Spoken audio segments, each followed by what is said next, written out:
भाजप आणि तृणमूलच्या कार्यकर्त्यांमध्ये राडा झालेला आहे। पश्चिम बंगालमध्ये ही दृश्य आपण पाहतो। बाकुरामध्ये भाजप आणि तृणमूलच्या कार्यकर्त्यांमध्ये राडा झालाय। तर पश्चिम बंगालमधला पराभव हा टीएमसीच्या कार्यकर्त्यांना जिवारी लागलेला आहे। पश्चिम बंगालमध्ये अगदी सुरुवातीपासूनच भाजप आणि तृणमूल यांच्यामध्ये अशा वादावादीचे प्रसंग दिसलेले होते। दोन टप्प्यामध्ये ज्यावेळेला मतदान झालं त्या दिवशी देखील अशाच पद्धतीने काही ठिकाणी काही मतदारसंघांच्या बाहेर अशा पद्धतीचे राडे जे आहेत ते भाजप आणि तृणमूलच्या कार्यकर्त्यांमध्ये पाहायला मिळालेले होते।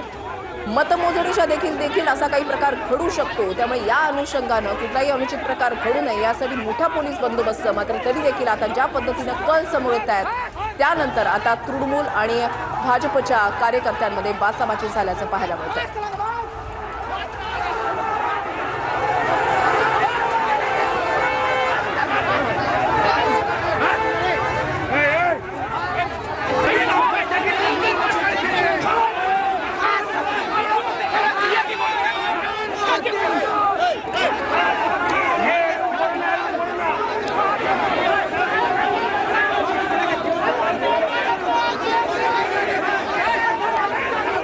पश्चिम बंगालमध्ये बाकुरामध्ये या ठिकाणी तृणमूलचे कार्यकर्ते भाजप कार्यकर्ते यांच्यामध्ये या ठिकाणी राडा झालेला आहे। अगदी पहिल्या टप्प्याच्या मतदानावेळी सुद्धा सुवेंदू सरकार या उमेदवाराला तृणमूलच्या कार्यकर्त्यांनी मारहाण केलेली होती।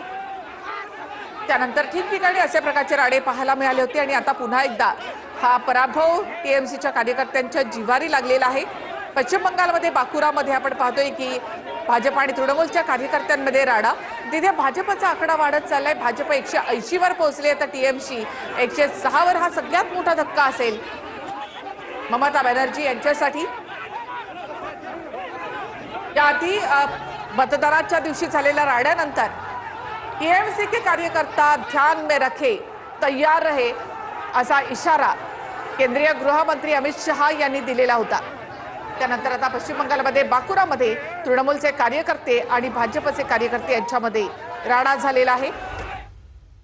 इकडे पश्चिम बंगालमध्ये 35 जागी उमेदवारांच्या मतांमध्ये फक्त 1000चा फरक आहे। पश्चिम बंगालच्या कलांमधली ही सर्वात मोठी बातमी म्हणावी लागेल। 23 जागांवर भाजप उमेदवार 1000 मतांनी आघाडीवर आहेत। तर 12 जागांवर टीएमसीचे उमेदवार 1000 मतांनी आघाडीवर आहेत। तर भाजपची आघाडी पण 35 जागा अजूनही अटीतटीच्या आहेत। म्हणजे भाजप 182 वर पोहोचलेत, मात्र 35 जागी अद्यापही या ठिकाणी अटीतटीची लढत पाहायला मिळते। जास्त फरक नाहीये, 1000 मतांचा फरक आहे। पश्चिम बंगालच्या कलांमधली सर्वात मोठी बातमी म्हणावी लागेल। जर तृणमूल काँग्रेस आतापर्यंत जर आपण पाहिलं तर 104 जागांवर आघाडीवर आणि भाजप 182 जागांवर आघाडीवर असल्याचं पाहायला मिळतंय। आणि 12 जागांवर टीएमसीचे उमेदवार 1000 मतांनी आघाडीवर आहेत। भाजपची आघाडी आहे पण 35 जागा अजूनही अटीतटीच्याच या ठिकाणी म्हणाव्या लागतील। 35 जागी उमेदवारांच्या मतांमध्ये फक्त 1000चा फरक आहे।